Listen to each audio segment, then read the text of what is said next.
Hello everyone, I Ramya Ranjan welcomes you all to my YouTube channel Health Education by Ramya Ranjan. Today we are going to discuss about the topic that is RH incompatibility. Now what is RH incompatibility? Here we can see if the woman is RH negative.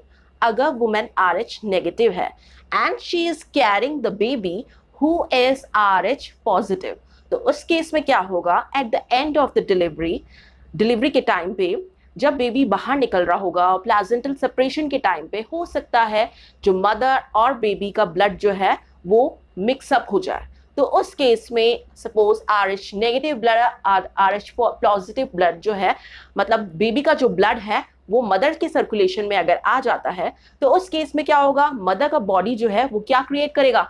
Antibody create करेगा।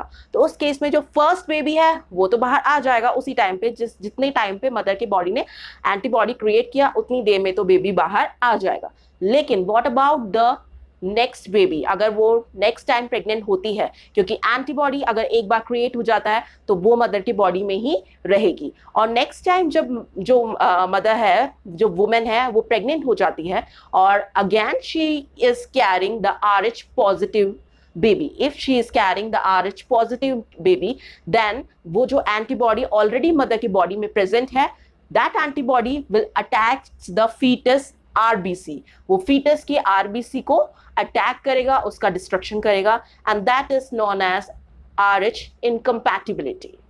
Now सबसे पहले हम ये देखेंगे कि what are RH factors, क्या होते हैं RH factors. So RH factors are proteins और एंटीजन। RH फैक्टर्स क्या होते हैं? ये प्रोटीन्स होते हैं, या फिर हम कह सकते हैं these are the antigen on the RBC surface, red blood cell के सरफेस में ये प्रोटीन या फिर एंटीजन होते हैं।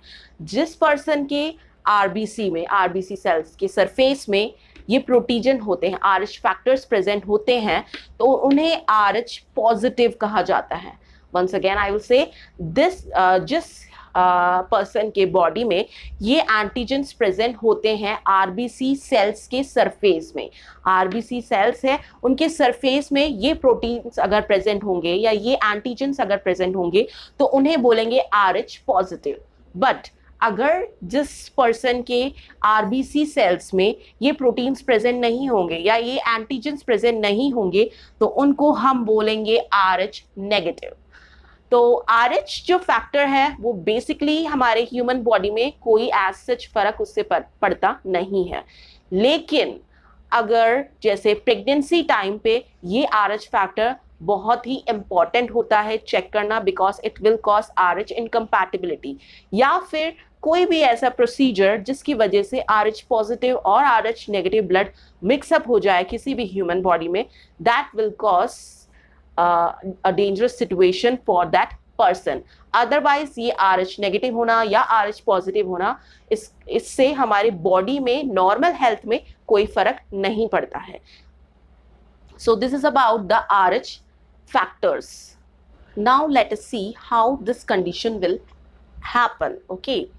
अगर हम जो RH फैक्टर जो होते हैं वो इनहेरिटेंट होते हैं, यानी पास होते हैं, जो जैसे फादर हुआ, मदर हुआ, उनसे पास होंगे बेबी में। तो अगर जैसे ये कंडीशन है, if the father is RH positive, अगर फादर जो है RH पॉजिटिव हुए और अगर मदर जो है अगर RH नेगेटिव है, तो उस केस में if the baby is RH negative then okay, mother भी RH नेगेटिव है, बेबी भी RH नेगेटिव है, यानी उनके RBCs के सरफेस में कोई एंटीजन प्रेजेंट नहीं है, तो उस केस में कोई प्रॉब्लम नहीं होगी, RH इनकम्पैटिबिलिटी नहीं होगी। लेकिन इस कंडीशन में अगर बेबी RH पॉजिटिव हुआ, 50% चांसेस है बेबी के RH पॉजिटिव होने का, क्योंकि यहाँ पे फादर जो है वो RH पॉजिटिव है, तो उस केस में अगर बेबी RH पॉजिटिव हुआ, यानी RBCs के सरफेस में क्या प्रेजेंट है?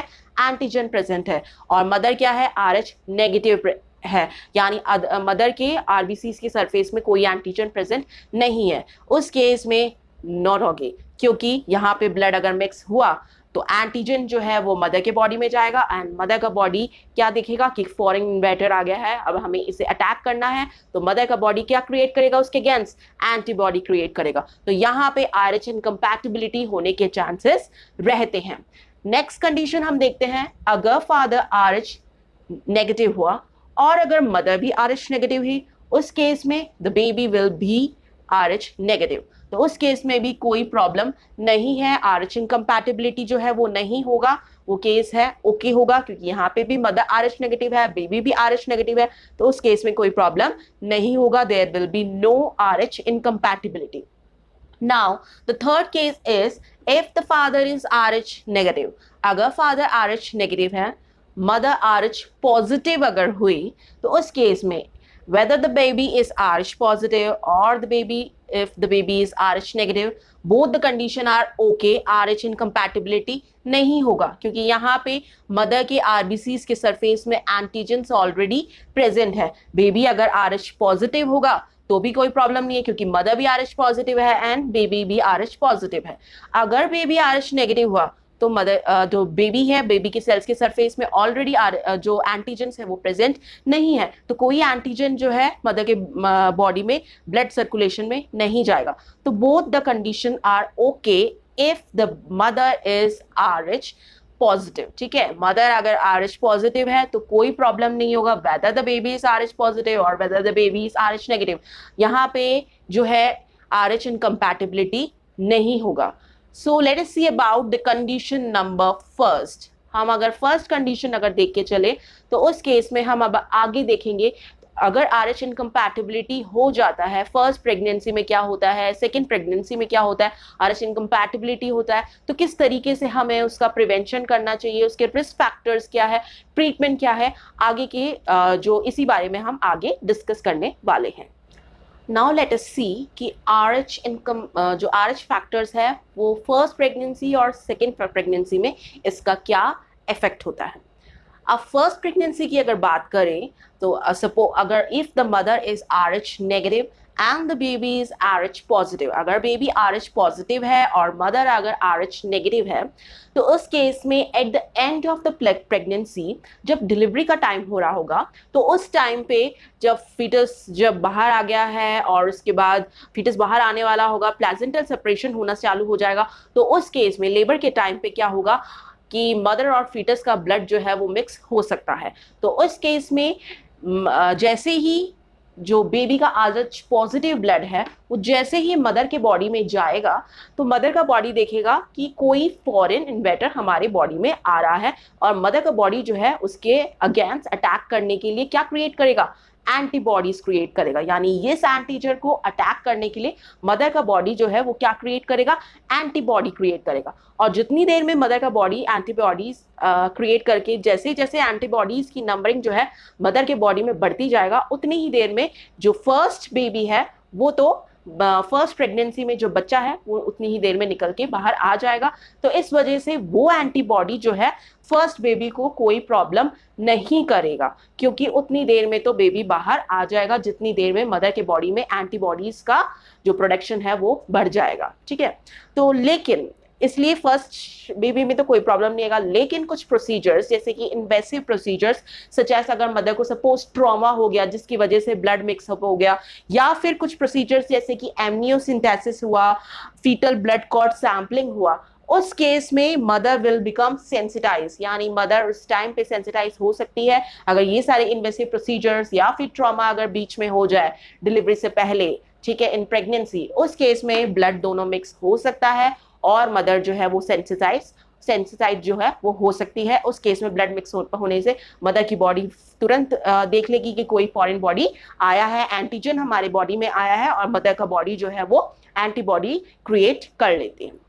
तो अगर ये ट्रॉमा या कुछ भी नहीं हुआ है तो फर्स्ट प्रेगनेंसी में एज सच कोई प्रॉब्लम नहीं आती है। और एक बार अगर मदर की बॉडी सेंसिटाइज हो जाती है, यानी फर्स्ट प्रेगनेंसी में वो सेंसिटाइज हो गई है, तो नेक्स्ट प्रेगनेंसी और आने वाले जितने भी प्रेगनेंसी है उस सब में प्रॉब्लम आएगा, क्योंकि जो एंटीबॉडी है मदर के बॉडी में, जो एंटीबॉडी प्रोड्यूस हुआ है जिसका नंबर इंक्रीज हो चुका है, अब मदर जो है वो सेंसिटाइज हो चुकी है, तो ये एंटीबॉडी जो है प्लेजेंटल बैरियर को क्रॉस करके नेक्स्ट प्रेगनेंसी में अगर अगेन जो बेबी RH पॉजिटिव आया तो उसको जरूर अटैक करेगी। तो फर्स्ट बेबी को कोई प्रॉब्लम नहीं है। और now we will talk about the second pregnancy. Already mother के बॉडी में ये एंटीजेंस प्रेजेंट है। Okay, now these antigen will attack the second baby. ये एंटीजन क्या करेंगे, जैसे ही बेबी RH अगर पॉजिटिव आया तो उस केस में अगेन एंटीबॉडी विल सी, हाँ हमारे जो मदर के बॉडी में अब क्या है, कोई जो फॉरेन सब्सटेंस आया है, एंटीजन आया है, तो उसे हमें अटैक करना है। तो जो मदर के बॉडी में जो एंटीजन है वो बेबी के RBC सेल्स को डिस्ट्रॉय करना चालू कर देगा। ये जो एंटीजेंस है वो प्लेजेंटा से, सॉरी ये जो एंटीबॉडीज है वो प्लेजेंटा से क्रॉस करते हुए जो है बेबी के RBC में जाएगा। क्योंकि नॉर्मल ग्रोथ एंड डेवलपमेंट हम यही देखते हैं, जब मदर प्रेग्नेंट होती है तो मदर के बॉडी में जो भी एंटीजेंस प्रेजेंट होते हैं, जो बेबी को प्रोटेक्ट कर सकती है, बेबी की इम्यूनिटी को बढ़ाती हैं, वो सारे एंटीजन नॉर्मली प्रेगनेंसी में मदर के बॉडी से एंटीबॉडीज जो है वो बेबी में जाता है। साथ में अगर मदर RH नेगेटिव है तो उस केस में फर्स्ट प्रेगनेंसी के टाइम में जो एंटीबॉडीज प्रोड्यूस हुई थी मदर के बॉडी में, वो एंटीबॉडी भी अब क्या करेगा, बेबी के बॉडी में जाएगा। तो उस केस में क्योंकि यहाँ पे मदर ऑलरेडी सेंसिटाइज हो चुकी है फर्स्ट प्रेगनेंसी में, तो उस केस में ये जो एंटीबॉडीज है बेबी के अंदर क्या करना चालू कर देगा, RBCs का डिस्ट्रक्शन करना चालू कर देगा। ठीक है, ये एंटीबॉडीज जो है RBC का, बेबी के RBC को डिस्ट्रक्शन करना चालू कर देगा। तो फर्स्ट हम कह सकते हैं, फर्स्ट क्या होगा, हीमोलाइसिस ऑफ RBC। बेबी के अंदर पहला क्या हो जाएगा, हीमोलाइसिस, RBC सेल्स का डिस्ट्रक्शन होना चालू हो जाएगा। Because of this haemolysis of RBC क्या हो जाएगा, बेबी में ऑक्सीजन की लेवल डिक्रीज हो जाएगा। As we all know, RBC की वजह से ही ऑक्सीजन का पूरा जो है हमारे बॉडी में सारा ऑक्सीजन जो है सारी सेल्स को मिल पाता है, बिकॉज ऑफ दिस RBC। अब RBC सेल का ही डिस्ट्रक्शन हो रहा है तो उस वजह से ऑक्सीजन, बेबी के बॉडी में जो ऑक्सीजन का लेवल है वो भी डिक्रीज होना चालू हो जाएगा। एंड एनीमिक, बेबी जो है वो एनीमिक भी होना चालू हो जाएगा, एनीमिया का लेवल इंक्रीज हो जाएगा, बिकॉज यहाँ पे RBCs का डिस्ट्रक्शन हो रहा है। अब क्योंकि बेबी के जो ऑक्सीजन, सारे टिश्यूज में ऑक्सीजन की सप्लाई जो है वो डिक्रीज हो जाएगा, तो हार्ट जो है बहुत जल्दी ब्लड को पंप करना चालू हो जाएगा, क्योंकि सारे जगह पे ऑक्सीजन पहुंचाना बहुत ही जरूरी है सर्कुलेशन में। तो हार्ट जल्दी जल्दी पंप ब्लड करना चालू हो जाएगा, तो धीरे धीरे क्या हो जाएगा, हार्ट फेलियर हो जाएगा बेबी का। हार्ट फेलियर होते ही बेबी में क्या हो जाएगा, एडीमा हो जाएगा और स्वेलिंग हो जाएगा। फिर उसके बाद क्योंकि RBCs का डिस्ट्रक्शन हो रहा है तो बिलिरुबिन लेवल बेबी में इंक्रीज हो जाएगा। अगर बिलिरुबिन लेवल इंक्रीज हो जाएगा तो बेबी में क्या हो जाएगा, जॉन्टिस हो जाएगा। क्योंकि RBCs का डिस्ट्रक्शन बहुत ही जल्दी जल्दी हो रहा है तो बेबी का बॉडी जो है RBCs को प्रोड्यूस भी करना चाहेगा उतनी ही जल्दी जल्दी। तो इसकी वजह से बेबी का लिवर और स्प्लीन जो है वो RBCs को प्रोड्यूस भी करेगा बहुत ही जल्दी जल्दी। तो इसकी वजह से स्प्लीनोमेगैली और हेपेटोमेगैली भी हो जाएगा बेबी को। ठीक है, लेकिन वो इतना जो RBC का प्रोडक्शन है वो इतनी जल्दी जल्दी नहीं हो पाएगा जितनी जल्दी उसका डिस्ट्रक्शन हो रहा है। ठीक है, और जॉन्डिस क्योंकि यहाँ पे बिलिरुबिन का लेवल बहुत ही ज्यादा इंक्रीज हो गया, क्योंकि bilirubin is a neurotoxic. Bilirubin जो होता है वो न्यूरोटॉक्सिक होता है। बिलिरुबिन का लेवल बेबी में अगर बहुत ज्यादा बढ़ जाता है तो वो ब्लड ब्रेन बैरियर को क्रॉस करके बेबी के ब्रेन को भी डैमेज करेगा। तो ये सारी प्रॉब्लम जो है वो सेकेंड प्रेगनेंसी में आएगा अगर मदर फर्स्ट प्रेगनेंसी में सेंसिटाइज हो गई है। तो being a health care person, हमको फर्स्ट प्रेगनेंसी में ही मदर को सेंसिटाइज होने से रोकना है, क्योंकि अगर एक बार सेंसिटाइज हो गई मदर तो फिर हम उसे कुछ नहीं कर सकते, सेकेंड प्रेगनेंसी में प्रॉब्लम आएगा। तो फर्स्ट प्रेगनेंसी में ही सेंसिटाइज होने से रोकना पड़ेगा। Being a health care provider, हमें मदर को जो है इन्वेस्टिगेशन स्टार्टिंग में ही, जैसे ही मदर प्रेग्नेंट होती है, हमें ये चेक कर लेना चाहिए कि मदर RH पॉजिटिव है या RH नेगेटिव है। अगर RH नेगेटिव है तो उस केस में हमें क्या क्या केयर करना पड़ेगा, ये सारी चीजें हमें देखना है, क्योंकि मदर को फर्स्ट प्रेगनेंसी में सेंसिटाइज होने नहीं देना है। तो उसके अकॉर्डिंग हमें ट्रीटमेंट देखना बहुत ही जरूरी है। Now let us see the risk factors of RH incompatibility। RH इनकम्पैटिबिलिटी में रिस्क फैक्टर में सबसे पहले हम देखेंगे कि early exposure, pregnancy exposure to RH positive blood by bleeding और ट्रॉमा। ये मैंने आपको बताया कि प्रेगनेंसी में अगर ब्लीडिंग हो जाता है कोई भी या फिर ट्रॉमा हो जाता है तो फिर RH इनकम्पैटिबिलिटी होने के चांसेस रहते हैं, क्योंकि वो ब्लड जो है वो मिक्स हो जाएगा, RH पॉजिटिव ब्लड और RH नेगेटिव ब्लड। तो उस केस में RH इनकम्पैटिबिलिटी होने के चांसेस रहते हैं। नेक्स्ट, अगर मदर को एक्टॉपिक प्रेगनेंसी हो गया या मिसकरेज हो गया या इंड्यूस्ड अबॉर्शन हो जाए तो उस केस में भी हो सकता है जो ब्लड जो है वो मिक्सअप हो जाए और RH इनकम्पैटिबिलिटी हो जाए। नेक्स्ट हम कह सकते हैं, जैसे कि मैंने बताया, RH जो फैक्टर है वो नॉर्मल हेल्थ को अफेक्ट नहीं करता है, लेकिन अगर ब्लड मिक्स हो जाता है तो उस केस में वो अफेक्ट करता है। मोस्ट केसेस में ये प्रेगनेंसी में अफेक्ट करता है, नॉर्मली ये अफेक्ट नहीं करता। लेकिन अगर नॉर्मली भी अगर मिसमैच ब्लड ट्रांसफ्यूजन अगर हमारे हो जाए, करते हैं, अगर मिसमैच ब्लड ट्रांसफ्यूजन अगर कर दे तो उस केस में ये नॉर्मल हेल्थ को ये अफेक्ट करना चालू कर देगा। आरबीसीज का हमारा जो बॉडी है वो एंटीबॉडी क्रिएट करना चालू कर देता है और आरबीसीज को डिस्ट्रॉय करना चालू कर देगा, चाहे वो प्रेग्नेंट हो वुमेन या फिर प्रेग्नेंट ना हो। मिसमैच ट्रांसफ्यूजन से भी RH इनकम्पैटिबिलिटी हो जाएगा। ठीक है, नेक्स्ट मैंने आपको जैसे बताया अभी, इन्वेसिव प्रोसीजर्स अगर प्रेगनेंसी में किया जाए तो उस केसेस में भी RH इनकम्पैटिबिलिटी होने के चांसेस रहते हैं। So these are all the risk factors of the RH incompatibility. Now let us see the management in this case. As I have told you previously कि being a healthcare provider we should check whether the woman is RH positive और RH negative। जब भी वो pregnant होती है और उसके first visit में ही हमें जो है ब्लड टेस्ट करना बहुत ही जरूरी है कि मदर RH पॉजिटिव है या RH नेगेटिव है, ताकि मदर जो है वो सेंसिटाइज ना हो। ठीक है, क्योंकि एक बार अगर मदर सेंसिटाइज हो गई तो उसके बाद ट्रीटमेंट देने से कोई फायदा नहीं है। तो इस वजह से सेंसिटाइज होने से पहले ही हमें ट्रीटमेंट देना बहुत ही जरूरी है ताकि मदर सेंसिटाइज ना हो।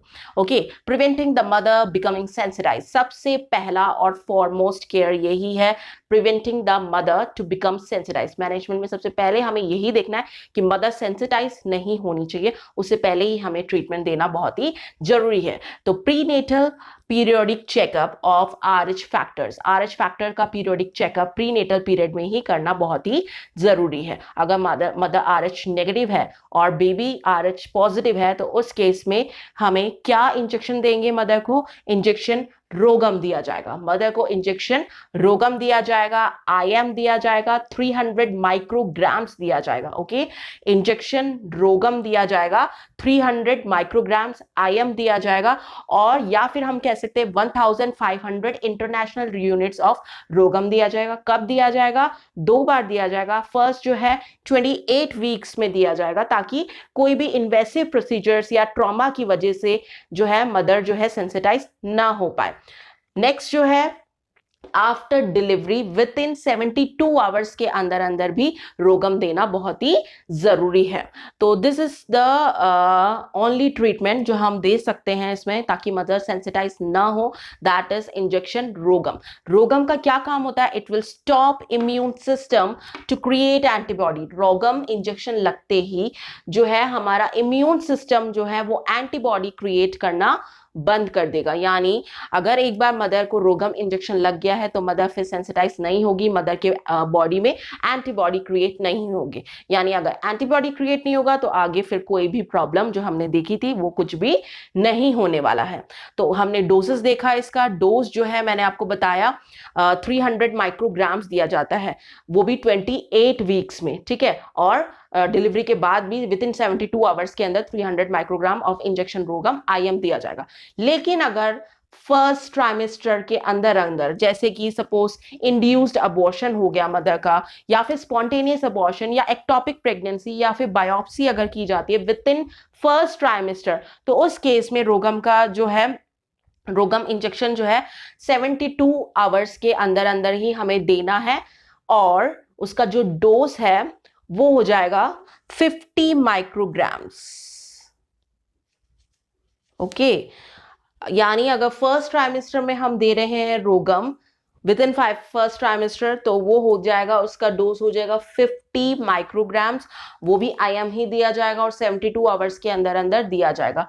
12 वीक्स के बाद में हम रोगम का 300 माइक्रोग्राम्स जो है दिया जाता है, या फिर 0.3 mg हम इसे कह सकते हैं आफ्टर 12 वीक्स।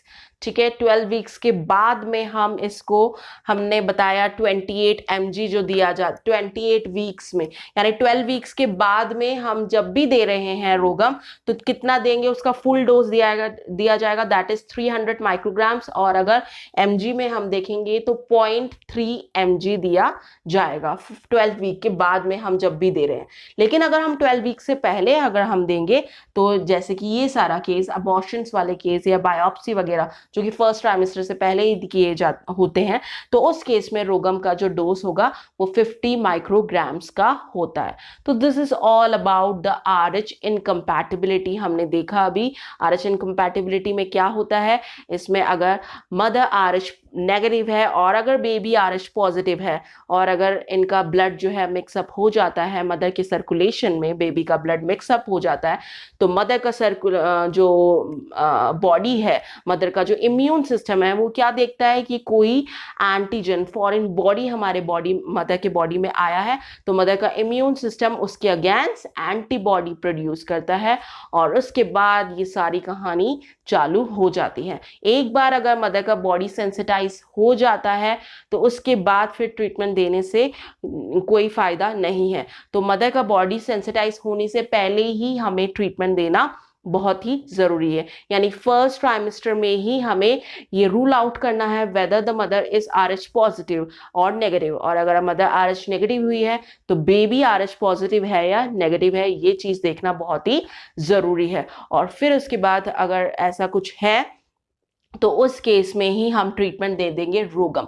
अब रोगम जो है वो हर प्रेगनेंसी में देना बहुत ही जरूरी है, क्योंकि मैंने आपको बताया फर्स्ट प्रेगनेंसी में हमने रोगम दे दिया, चलो उसके बाद जो है ये इम्यून सिस्टम जो है एंटीबॉडी क्रिएट नहीं करेगा, लेकिन नेक्स्ट प्रेगनेंसी में again we have to give this Rhogam, तभी जो है मदर का बॉडी वो सेंसिटाइज नहीं होगा, क्योंकि सेकेंड प्रेगनेंसी में भी अगेन वही केस है, वही ब्लड मिक्सअप होने के चांसेस रहते हैं। अगर बेबी RH नेगेटिव हुआ सेकेंड प्रेगनेंसी में भी, तो सेकेंड प्रेगनेंसी में भी हमें रोगम देना बहुत ही जरूरी है, क्योंकि एक बार किसी भी प्रेगनेंसी में एक बार अगर ये मदर जो है सेंसिटाइज हो जाती है, मदर के बॉडी में एंटीबॉडीज आ जाते हैं, तो फिर उसके बाद हम कुछ नहीं कर सकते। तो इसलिए रोगम जो है हर प्रेगनेंसी में देना बहुत ही जरूरी है, क्योंकि रोगम का इफेक्ट मोस्ट ऑफ देखा गया है कि ये 12 वीक्स तक रहता है। ओके तो हमने फर्स्ट प्रेगनेंसी में दे दिया, 12 वीक्स तक उसका इफेक्ट रहा, वो डिलीवरी आउट हो गया, मदर सेंसिटाइज नहीं हुई,